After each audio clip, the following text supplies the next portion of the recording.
예전에 이런 것들 혹시 외워보셨는지 모르겠습니다. 우리는 민족 중흥의 역사적 사명을 띠고 이 땅에 태어났다. 네. 국민교육 헌장의 시작 부분입니다. 이것을 기억하시는 분들은 이게 언제부터 없어졌는지 모르겠지만은 조금 나이가 있으신 분들이죠. 항상 학교 교실 앞에 이렇게 걸려있던, 교직에 계시는 분은 언제 없어졌는지 아실지 모르겠지만 저는 졸업하고 나서부터는 이제 더 이상 이걸 하지 않게 됐는데, 한때 우리나라의 이제 한 대통령이 우리나라를 한번 이렇게 잘 살아보게 하고자 교육이 중요하다 생각해서 이렇게 교육 헌장이라는 걸 만들어 가지고 아이들에게 외우라고 했죠. 한 인간에게도 이 땅에 태어날 때 사명이 있다는 것입니다. 특별히 우리나라에 태어나면 우리나라를, 이 한민족을 중흥시킬, 민족 중흥의 역사적 사명을 띠고 태어났다, 이렇게 막 사명감을 고취시킨 거였죠. 실제로 그렇든 안 그렇든 간에 하물며 이 하나님의 아들이 이 땅에 사람으로 태어나실 때는 얼마나 큰 사명을 가지고 이 땅에 태어나셨겠냐는 것입니다. 하나님께서 창조하신 세상에서 사람들이 하나님을 버리고 죄악에 빠져 이대로라면 소돔과 고모라와 같이 모두 멸망할 것을 아시고 이 세상을 구원하시고자 하나님은 그 아들 예수에게 막중한 임무를 주어서 이 땅에 보내셨던 것입니다. 뭔가 영화의 예고편 같지 않습니까?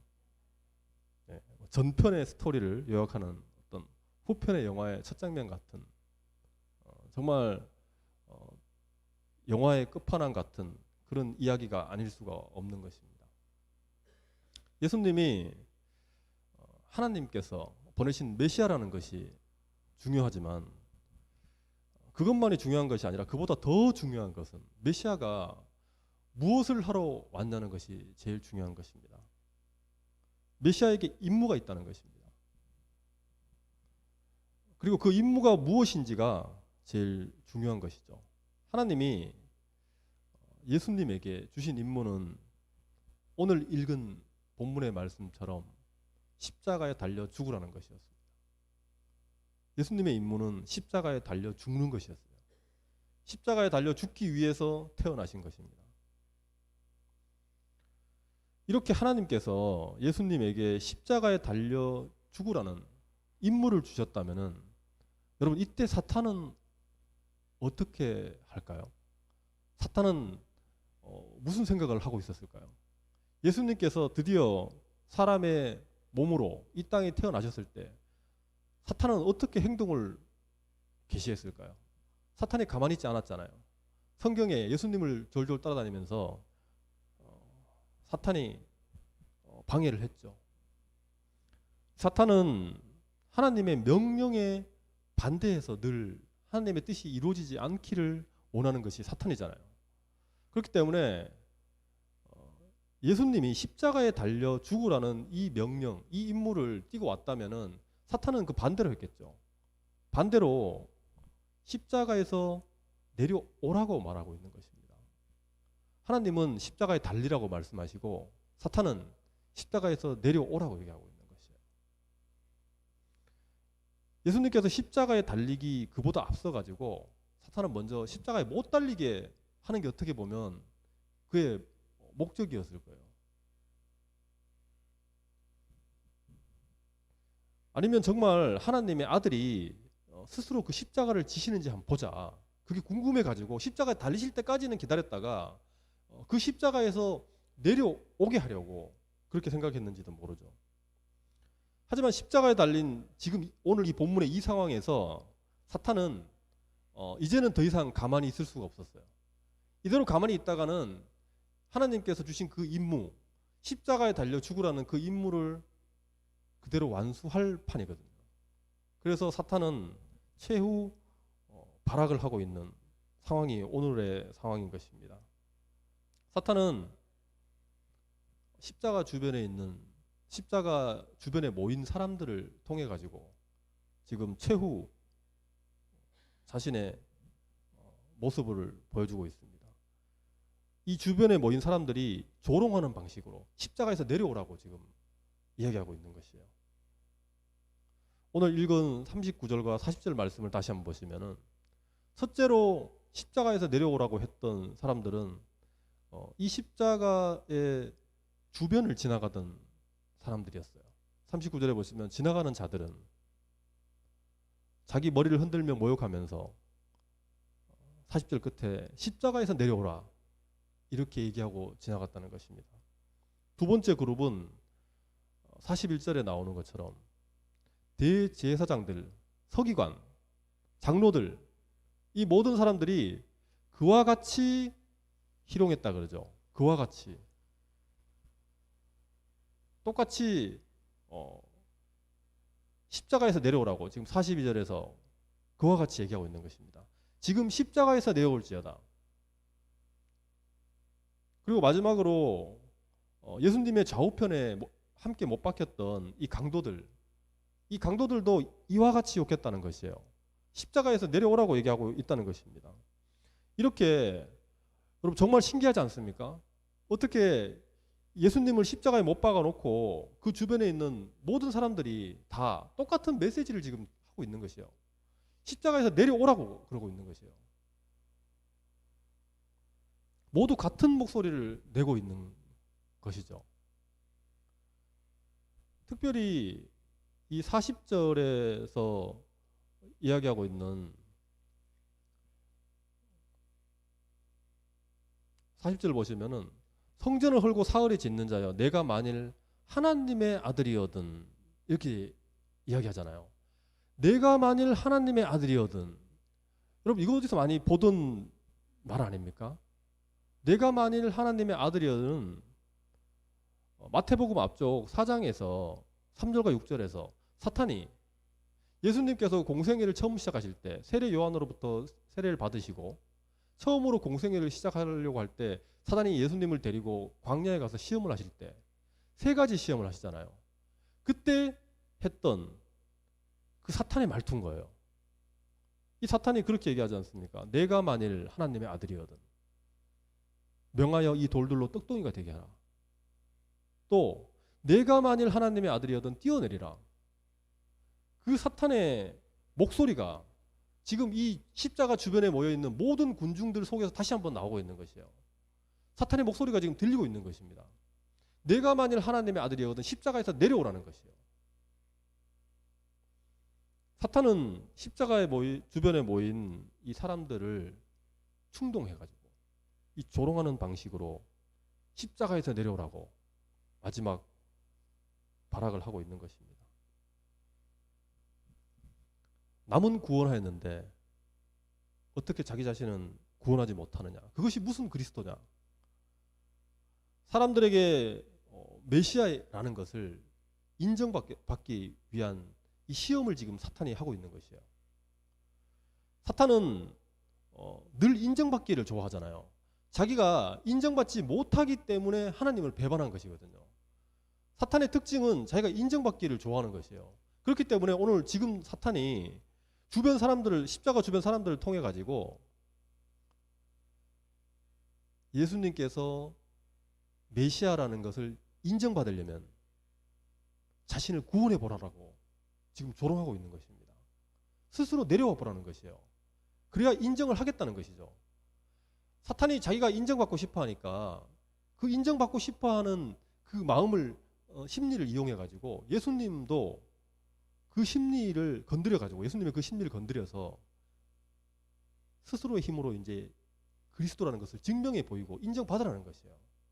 이것이 또 사탄이 지금 사용하고 있는 방법인 것이죠. 우리는 죄성을 가진 우리는 이 사탄이 좋아하는 것처럼 사람들로부터 인정받으려는 올무에 늘 빠지기가 쉽습니다. 우리는 사탄이 인정을 받아라. 사람이 너희를 무시하지 않느냐.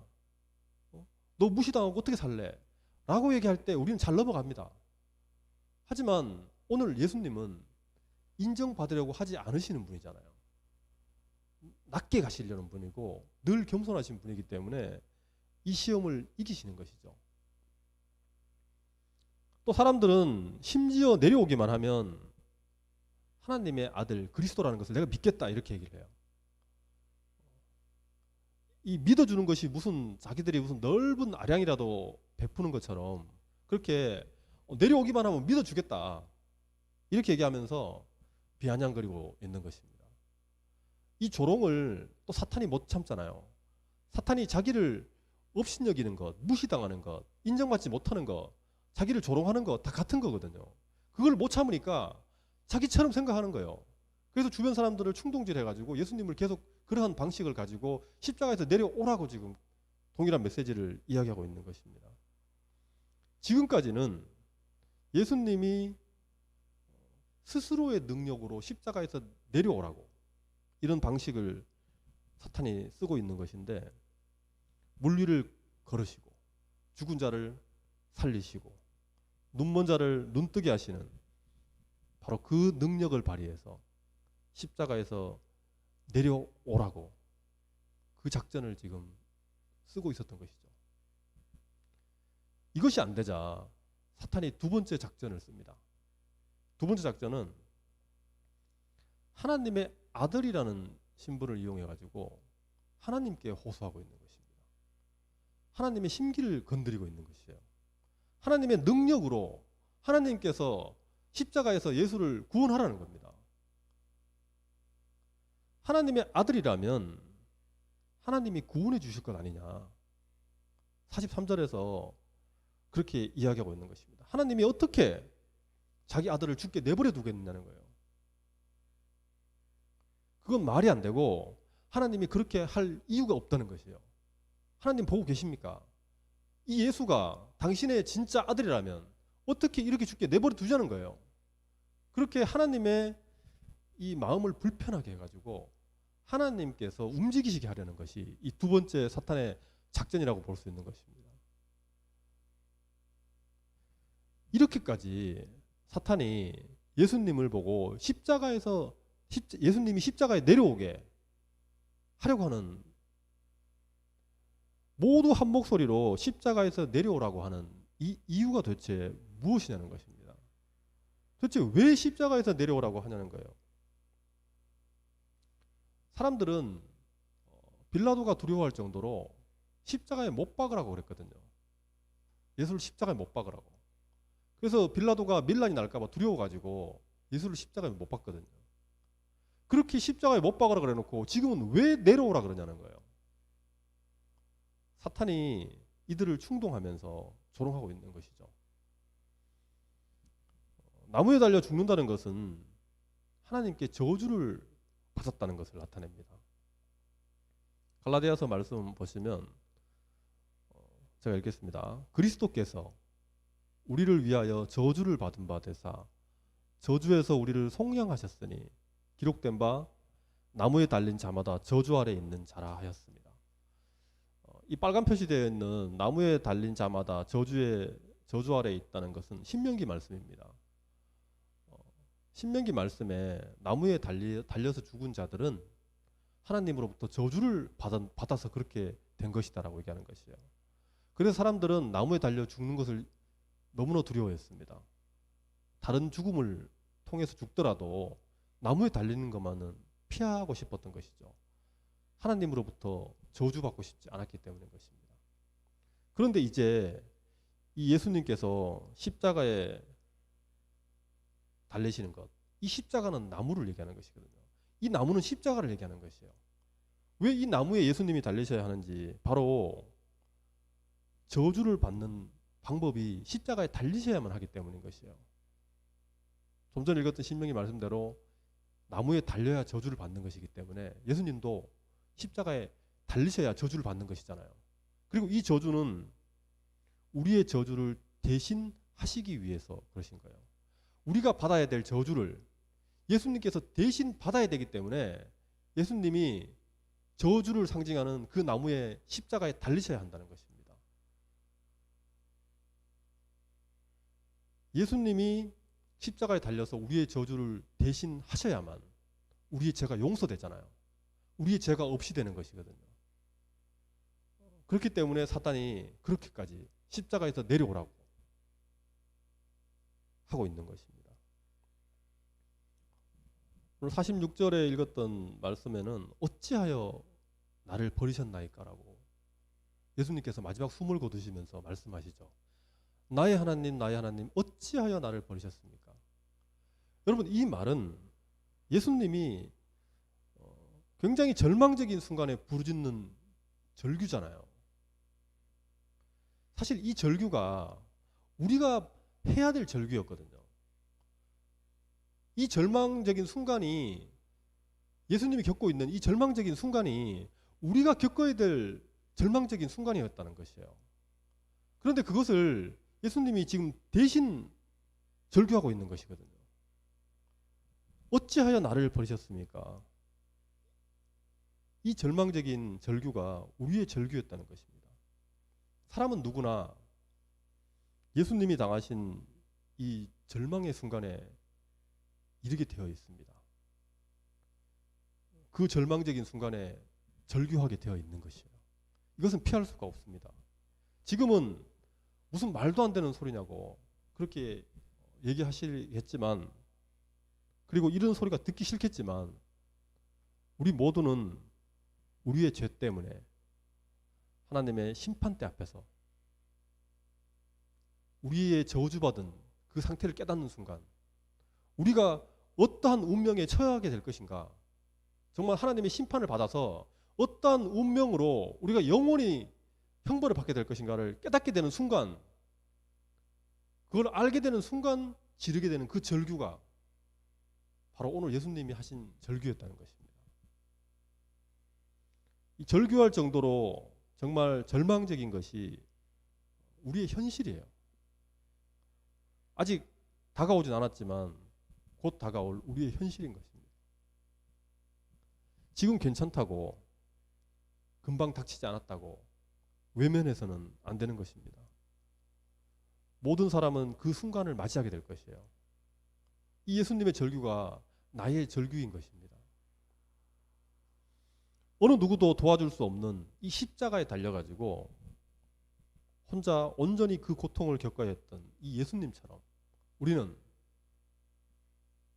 칠흑 같은 어둠 속에서 아무도 없는 혼자만 겪게 되는 무서움과 고통이 우리의 인생의 끝에서 만나게 될 것이라는 것이에요. 정말 어느 가족도 함께 해줄 수 없습니다. 어떠한 친구도 함께 해줄 수 없습니다. 혼자만 맞이하게 되는 고통의 시간인 것입니다. 누구도 피할 수 없는 것이죠. 사람은 누구나 어둠을 싫어하지 않습니까? 특별히 어둠을 싫어하는 사람들이 있습니다.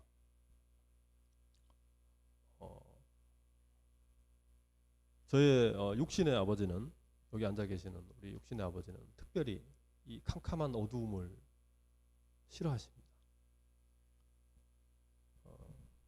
갇혀 있는 것을 못 견디는 폐쇄 공포증이 있으시고요. 그래서 밝은 곳으로 늘 가려고 하십니다.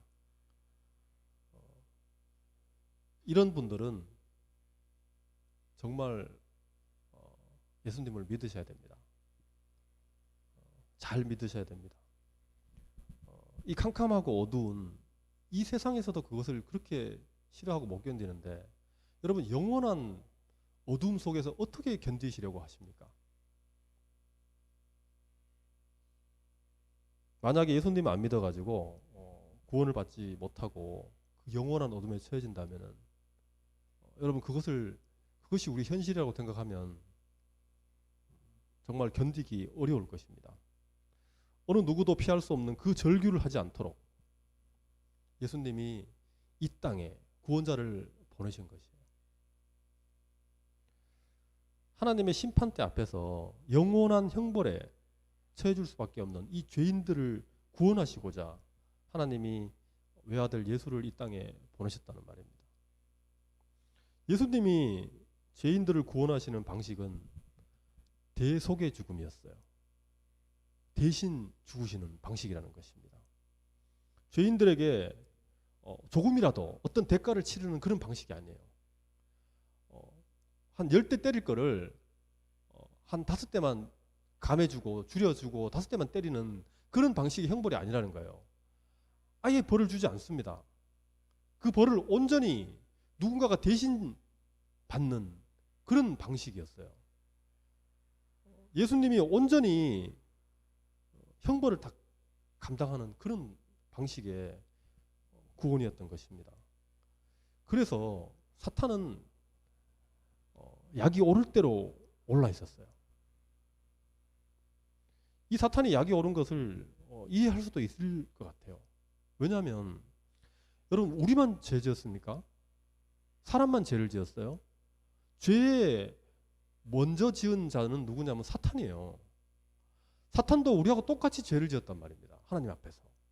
사탄도 죄를 지었고 사람도 죄를 지었는데 왜 사람만 용서해 주냐는 거예요.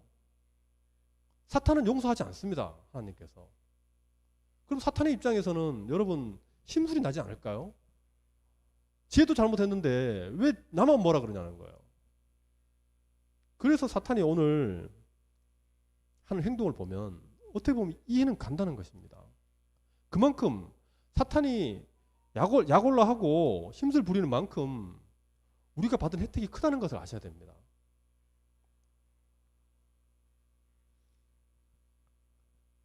이 사탄이 우리를 그렇게 심술 내는 이유를 또 봐보면은 여러분, 이 구원해 주시는 방법이 대신 누군가를 죽여서 구원해 주시는데 그것도 누구를 죽이냐면은 하나님의 아들을 죽인대요. 사탄이 볼 때 어떤 다른 뭐 존재를 대신하는 것도 아니고 사람이 사람을 대신한 것도 아니고 우리가 모든 사람이 구원받는 게 아니잖아요. 그러면 구원받지 못하는 사람이 구원받는 사람을 대신해서 뭐 매를 더 맞든가 뭐 이런 게 아니라 하나님의 아들이 죽는다는 거예요, 대신해서. 그런데 이게 왜 사탄을 더 충동을 시키냐면 여러분, 이 하나님의 아들이 누굽니까? 사탄이 타락하기 전에 하나님의 나라에서 그렇게 경배하고 찬양하던 대상이 누구였습니까? 하나님과 그 우편에 앉아 계신 예수님이었잖아요. 감히 그림자도 밟을 수 없고 두 눈으로 똑바로 쳐다볼 수 없었던 그 존경과 영광을 가지신 그 예수님이 이 사람이 뭐라고 사람을 대신해서 죽는다는 것이에요. 그러니 사탄이 볼 때는 얼마나 황당한 일입니까? 사탄이 열을 내는 것이 당연한 것이에요. 어떻게 보면 자기한테는 아무것도 안 해줬잖아요. 예수님, 하나님의 아들까지 죽이신다고? 이 사탄은 정말 경악할 노릇이었다는 것이에요. 그렇게까지 인간을 사랑하신다고? 사탄은 정말 이해할 수 없었던 것입니다. 사람이 도대체 무엇이길래 이렇게까지 하시냐는 거예요. 사람은 하나님의 사랑을 잘 몰라도 사탄은 잘 알고 있다는 것이죠. 하나님께서 얼마나 사람을 사랑하셨는지, 자신이 천상에서 그렇게 경배하고 예배하던 찬양하던 그 하나님의 외아들을 죽이실 정도의 그 사랑이라는 것을 사탄은 너무나 잘 알고 있는 것이에요. 사탄이 예수님의 존재를 알면 아는 만큼, 얼마나 대단한 분이신지를 알면 아는 만큼 그분이 죽어서 구원하게 될 사람을 얼마나 사랑하셨는지 사탄은 너무나 잘 알고 있는 것이에요. 그런데 우리는 잘 모른다는 게 문제인 것이죠.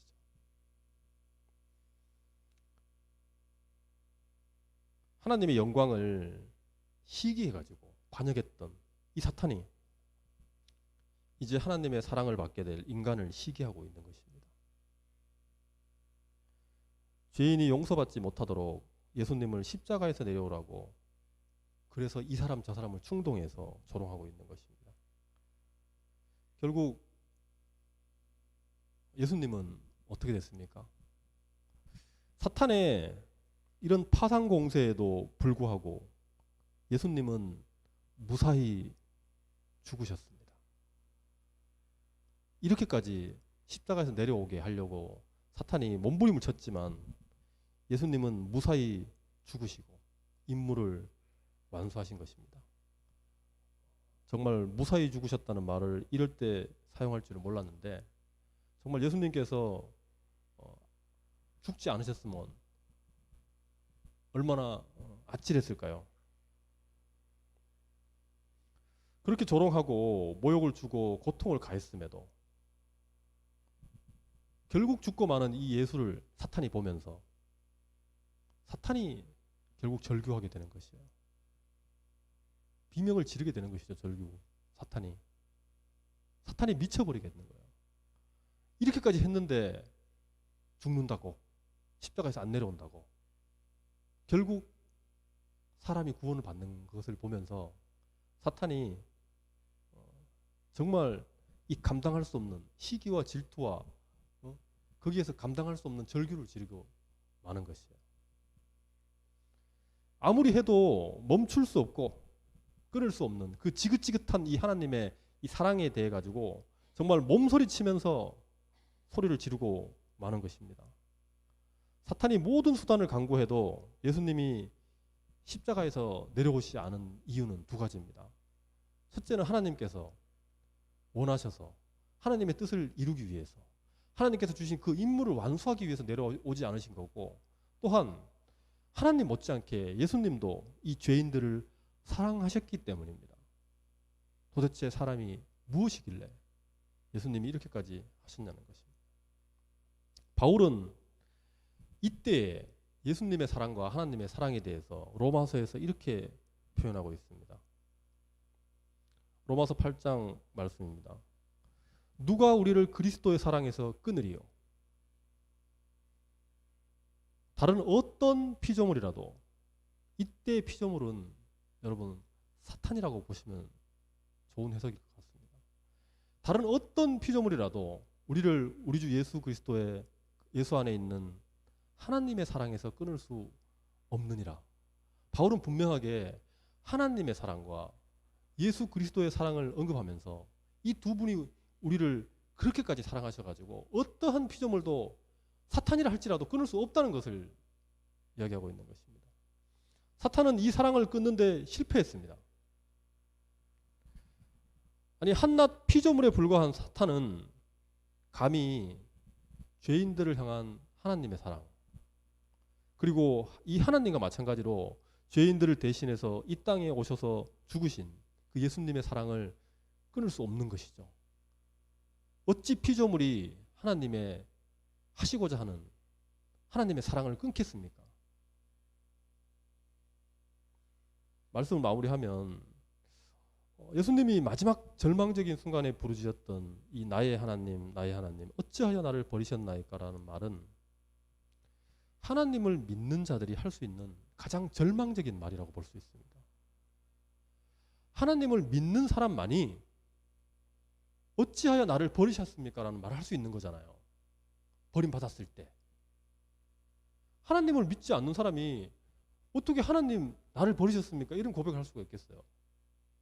이 말은 분명히 하나님을 믿는 자들이 할 수 있는 말인데 그들이 할 수 있는 말 중에서 가장 절망적인 말이라는 것입니다. 하나님으로부터 버림받았다는 것은 하나님을 알고 구원을 아는 자들에게는 이 세상 어떤 상황에서도 겪을 수 없는 정말 절망적인 상황인 것이죠. 마치 갓난아이가 엄마로부터 버림받았을 때 느끼는 그 말로 표현할 수 없는 이 불안에서 나오는 그 울음소리와 같은 그 절규가 하나님 어찌하여 나를 버리셨습니까? 라는 절규와 같다는 것입니다. 다윗이 밧세바와 간음하고 그 남편이자 충신이었던 우리아를 죽게 한 것을 두고 하나님께서 책망하실 때 다윗이 두려움에 떨면서 했던 고백이 성령을 거두지 마옵소서라는 고백입니다. 여러분, 성령이 있다는 것은 하나님께서 나를 붙들고 계신다는 것이거든요. 우리에게 성령이 없다면 우리는 하나님의 아들이 아닌 것이에요. 성령이 있어야 돼요. 그런데 이 성령이 떠나가면 하나님으로부터 버림받는다는 것을 다윗은 자기 바로 앞에 왕이었던 사울을 통해서 너무나 잘 알고 있었어요. 사울에게서 성령이 떠나갔거든요. 이 구약시대 때는 성령이 임하기도 하고 떠나가기도 하고 그런 시대입니다. 지금은 한 번 오신 성령이 떠나지 않습니다. 오시지 않는 경우는 있어도 온 사람에게 떠나지 않습니다. 이 구약시대 때 사울에게 임했던 그 성령이 떠나가는 걸 보면서 다윗은 그 성령이 떠나면 하나님으로부터 버림받는다는 것을 너무나 잘 알고 있었죠. 그래서 제발 내가 비록 사람을 죽이고 남편이 있는 여인과 간음해서 죄를 지었지만, 그리고 그것을 은폐하려고 더 큰 죄를 계속 지었지만, 하나님 다른 어떠한 벌도 달게 받겠지만 제발 나를 버리지 말아달라고 간구하고 있는 것입니다. 왜냐하면 다윗이 하나님의 사람이었잖아요. 하나님의 아들은, 하나님을 믿는 사람들은 하나님으로부터 버림 받을까봐 그것을 가장 두려워하는 것이에요. 우리를 살리기 위해 십자가를 지신 예수님과 그 아들을 십자가에서 죽이신 하나님의 사랑을 믿는 자들에게는 오늘 말씀드렸던 이 절망적인 절규의 순간은 오지 않을 것입니다. 제가 좀 이 절망적인 절규의 순간에 대해서 좀 절망적으로 말씀을 많이 드렸다면, 이 순간이 정말 예수님의 사랑, 하나님의 사랑을 믿는 자들에게는 절대로 오지 않을 것입니다. 왜냐하면 하나님께서 예수님을 버리셨기 때문에 믿는 자들을 버리지 않으시게 되었기 때문인 것입니다. 믿는 자들을 버리지 않고 대신 예수님을 버렸기 때문입니다. 말씀을 마치겠습니다. 찬송가 우리 304장 하나님의 그 크신 사랑 찬양하시면서 하나님의 사랑을 믿으시는 저와 여러분 되었으면 좋겠습니다.